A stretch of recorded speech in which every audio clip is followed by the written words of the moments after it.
হুজুর সাল্লাল্লাহু তাআলা আলাইহি ওয়াসাল্লাম এর ইন্তেকালের সময় ফাতেমা রাদিয়াল্লাহু তাআলা আনহা কাঁদতে কাঁদতে বেহুশ হয়ে গেলেন। তখন হুজুর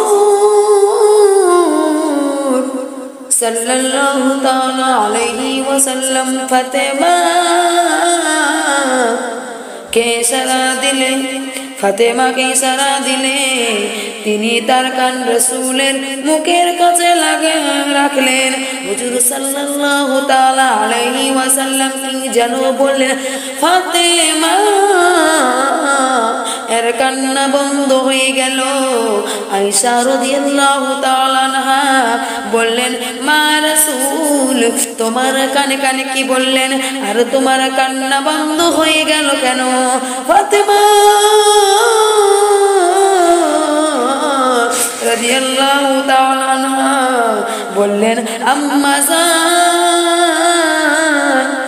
আমার আব্বা আমার কানে কানে বললেন, মা ফাতেমা তুমি কান্দিও না, তোমার কান্না আমি সইতে পারি না, আমি তোমার সুসংবাদ দিতে এসেছি। আমার মৃত্যুর পর সর্বপ্রথম তোমার সাথে আমার দেখা হবে। সুবহানাল্লাহ, সুবহানাল্লাহ। তখন ফাতেমা রাদিয়াল্লাহু তাআলা আনহা বুঝতে পারলেন আমার বেশি দেরি হবে না, আমি তাড়াতাড়ি আব্বার সাথে শামিল হয়ে পড়ব। তাই হুজুর সাল্লাল্লাহু তাআলা আলাইহি ওয়াসাল্লামের ইন্তেকালের পরে ফাতেমা রাদিয়াল্লাহু তাআলা আনহা মাত্র 6টি মাস দুনিয়াতে বেঁচে ছিলেন। মাত্র 6 মাস দুনিয়াতে বেঁচে ছিলেন। যখন আমার হুজুর সাল্লাল্লাহু তাআলা দায়ের নবী দু জাহানের বাদশা যখন ইন্তেকাল হয়ে গেছেন ব্রাদার, তখন মা ফাতেমা জোহরা রাদিয়াল্লাহু তাআলা আনহার 6 মাস পর ইন্তেকাল হয়েছে। কিন্তু এই সময়ের মধ্যে কেউ তার মুখে হাসি দেখে না, আর অন্তরে পিতা বেদনার আগুন হাহাকার করে জ্বলতেছিল।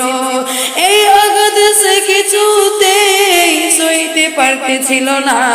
হুজুর সাল্লাল্লাহু তাআলা আলাইহি ওয়াসাল্লামকে যখন গোসল করে কাফন কাপড়ায়ে রওজা মুবারকের দিকে নিয়ে গেলেন, তখন ফাতেমা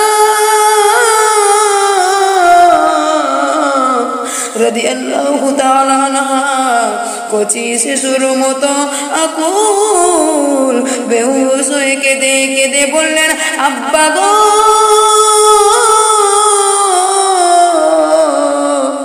আব্বা আপনাকে আজ আমাদের থেকে বিচ্ছিন্ন করে অন্ধকার কবরে রেখে আসলে আপনি কিভাবে একা কবরে পড়ে থাকবেন?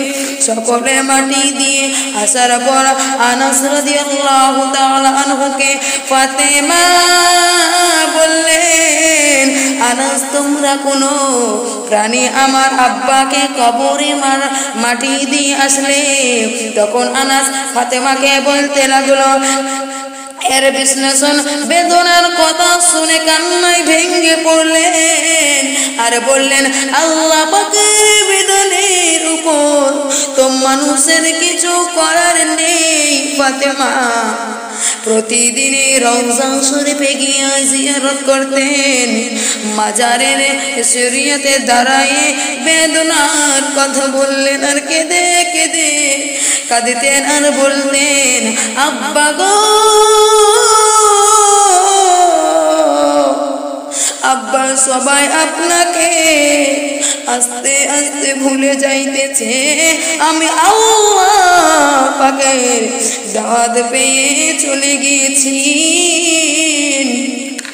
আপনি আল্লাহর কাছে চলে গিয়েছেন, আপনার ফাতেমা ইয়াতিম হয়ে দুনিয়াতে পড়ে রয়েছে বেরাদার। কতদিন আপনি আমাকে ইতিম বানিয়ে রাখবেন? ও মা বোনেরা তোমরা শুনে নাও, ফাতেমা তো জাহরা রাদিয়াল্লাহু তাআলা আনহা আমার নবী যখন দুনিয়া থেকে বিদায় হয়ে গেলেন মা গো, তখন ফাতেমা বলতেছেন আব্বা গো, আর কতদিন আমি এরকম এতিম হয়ে থাকবো গো আব্বা। এই সব কথা বলে কাঁদিতে কাঁদিতে তার হিসকা উঠে যায়, তার হিসকা উঠে যায়।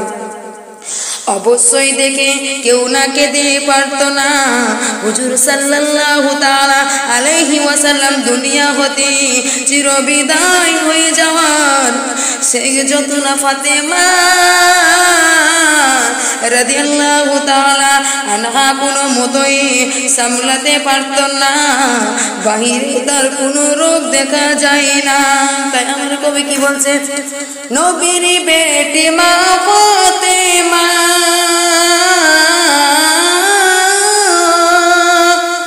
নবীর বেটি মা ফাতেমা জান্নাতের রানী। এই কথাটি মিথ্যা নয় গো, হাদিসের বাণী। জগতে জননী সেজে, জগতে জননী সেজে নবীদের শিকার, নিজে থাকতো অনাহারে অপরকে দিত ভিক্ষা। কেউ কোনো দিন দরবারে থেকে, কেউ কোনো দিন দরবার থেকে খালি হাতে ফিরে যায়নি। জান্নাতের রানী নবীর বেটি মা ফাতেমা জান্নাতের রানী। এই কথা মিথ্যা নয় গো, হাদিসের বাণী। একদিন দুই দিন পরে খাবার নাই যার ঘরে, ইমাম হাসান হোসেন কান্দে হাই গো মায়ের গলা ধরে। একদিন দুই দিন পরে খাবার নাই যার ঘরে, ইমাম হাসান কান্দেন ও গো মায়ের আঁচল ধরে। কোরআন পড়ে ঘুমিয়ে দেন শোনাই মধুর বাণী, জান্নাতের রানী। ও আমার কলিজার মা, তোমরা শুনে নাও, আমার মা ফাতেমা জান্নাতের রমণীর দুইটি সন্তান ইমামে হাসান ইমামে হোসেন মায়ের কাছে ছুটে ছুটে গিয়ে কান্না করতো, আম্মা জান আমার তো খিদার তো লেগেছে গো আম্মা। সঙ্গে সঙ্গে তিনার সন্তানের কথা শুনে আমাদের জান্নাতের রমণী মা ফাতেমা কান্না করতে করতে দুহাত তুলে আল্লাহর কাছে বললেন, আল্লাহ গো আমার কলিজার নয়নের তারা আজ কান্না করছে গো আল্লাহ। আমার ঘরে তো কিছু খাবার নেই, একটি ফকির এসেছিল গো আল্লাহ, দুইটি রুটি ছিল, আমি ওই ফকিরকে দান দিয়েছি রে আল্লাহ। তাই বলছে ও বেরাদার, জগতের জননী সেজে নবীদের শিকা, নিজে থাকতো অনাহারে অপরকে দিত ভিক্ষা। ও আমার মা গো, আমার ফাতেমা না দিয়ে থাকতো, কিন্তু কেউ যদি সাহায্য নিতে আসতো আমার জান্নাতের রমণী মা ফাতেমা তো জাহরা রাদিয়াল্লাহু তাআলা আনহা কোনোদিনও খালি হাতে ফেরত দিত না। কিন্তু আমরা দুনিয়ার বুকে যখন কেউ সাহায্য চাইতে আসে আমরা ভালোভাবে কথা বলি না, কিছু যদি না দিতে পারি ধমক দিয়ে তাড়িয়ে দেই, ও মা কেউ কাউকে কোনোদিনও ধমক দিয়ে তাড়িয়ে দিও না, কিছু না কিছু দিয়ে তাকে বিদায় করে দিও। আজ যদি না তাকে বুঝিয়ে বলতে হবে, ও আম্মা গো, চাচি গো, আজ তো আমার কাছে কিছু নাই, তুই একদিন পর আসবে, আমি আস্তে ধরে তোমাকে বেশি করে দিয়ে দিব।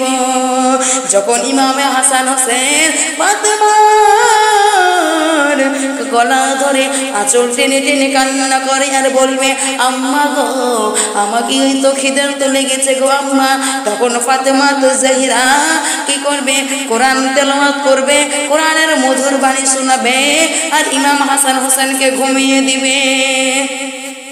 আমরা দুনিয়ার বুকে কি করি, যখন বাচ্চা কান্না করে ইউটিউব খুলে দেই, যখন বাচ্চা কান্না করে মোবাইল হাতে দিয়ে দেই, যখন বাচ্চা কান্না করে গান বাজনা লাগিয়ে দেই, যখন বাচ্চা কান্না করে তখন বাচ্চাকে সিনেমা হলে নিয়ে যাই, যখন বাচ্চা কান্না করে তখন নিয়ে চলে যাই। হ্যাঁ ব্রাদার মুসলমান, যদি বাঁচতে চাও, যদি সালামতে চলতে চাও, শরীয়ত মোতাবেক যদি চলতে চাও, তো ফাতেমাতুজ জোহরা রাদিয়াল্লাহু তাআলা আনহার মতো সবাই চলবে।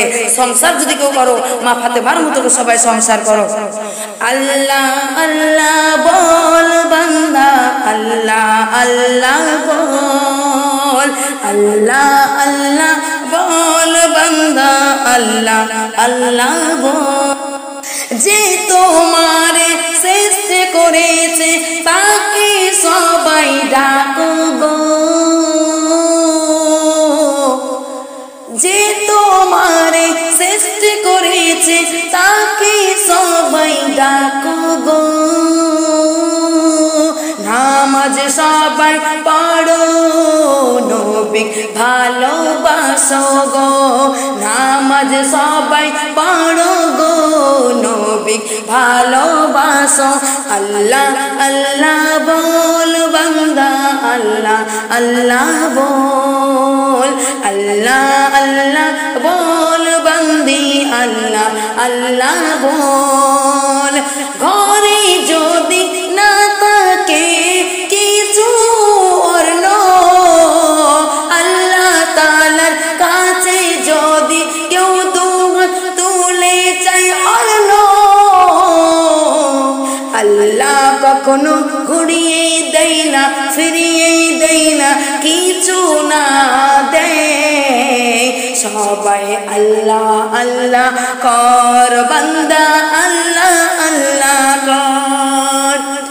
দুনিয়াতে যখন সবাই মুসিবতে পড়বে, দুনিয়াতে যখন সবাই মুসিবতে পড়বে, আল্লাহকে সবাই আমরা স্মরণ করিব। আল্লাহ আমাদের জন্য কত দিয়েছে শান, আমাদের বাঁচাবে রহিম রহমান, আমাদের বাঁচাবেন রহিম রহমান। আল্লাহ আল্লাহ বল বান্দা, আল্লাহ আল্লাহ বল। নামাজ কোরআন সবাই রাখো না সিনায়, রাখো না সিনায়। ভালো যদি বাসো সবাই নবীকে বাসো, ভালো যদি বাসো সবাই নবীকে বাসো। নবীর জন্য সকলে নামাজ পড়ো, কোরআন পড়ে সবাই, কোরআন পড়ে সবাই, কলমা পড়ে ঈমান করো তাজা। আল্লাহ আল্লাহ বল বান্দা, আল্লাহ আল্লাহ বল, আল্লাহ আল্লাহ বল বান্দা, আল্লাহ আল্লাহ বল।